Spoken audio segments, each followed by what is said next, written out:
Ukrainian President Volodymyr Zelenskyy sat down with U.S. President Donald Trump's envoy for the conflict in Ukraine in Kyiv on Thursday, hoping to smooth over an unprecedented wartime rift between the once firm allies.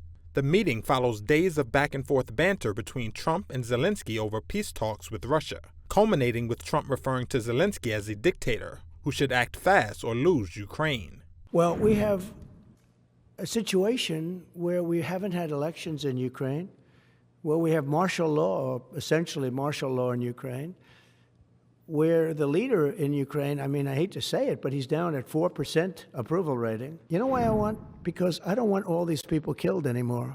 I'm looking at people that are being killed, and they're Russian and Ukrainian people, but they're people. Doesn't matter where they're from on the whole planet. And I think I have the power to end this war. And I think it's going very well. But today I heard, oh, well, we weren't invited. Well, you've been there for 3 years. You should have ended it 3 years. You should have never started it. You could have made a deal. I could have made a deal for Ukraine that would have given them almost all of the land, everything, almost all of the land, and no people would have been killed, and no city would have been demolished, and not one dome would have been knocked down. But they chose not to do it that way. And President Biden, in all fairness, he doesn't have a clue.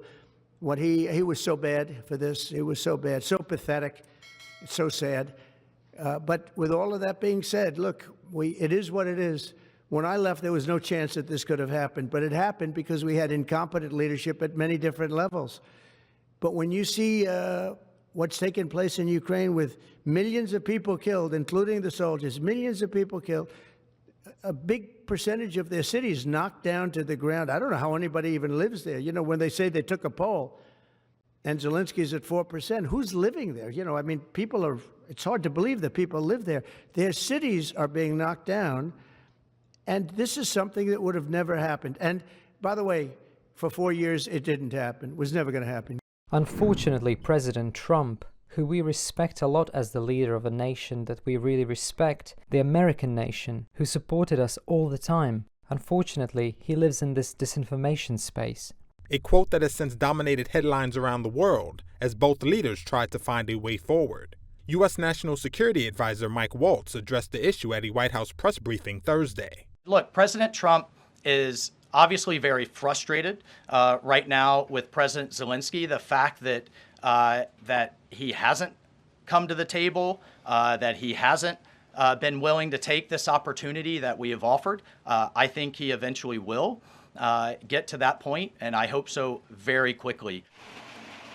The opportunity he referred to was a previously floated deal to give the U.S. access to Ukraine's mineral resources. Zelenskyy on Wednesday rejected U.S. demands for $500 billion in mineral wealth from Ukraine to repay Washington for wartime aid, saying the U.S. had supplied nowhere near the sum so far and offered no specific security guarantees in the agreement.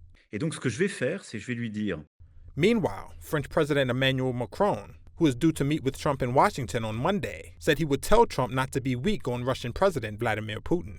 During a one-hour Q&A session on social media Thursday, Macron said the uncertainty in how Trump was handling Russia's 3-year-old invasion of Ukraine was worrying. Trump, in office for just a month, is pushing for a quick deal to end the war and has alarmed Washington's European allies by leaving them and Ukraine out of initial talks with Russia.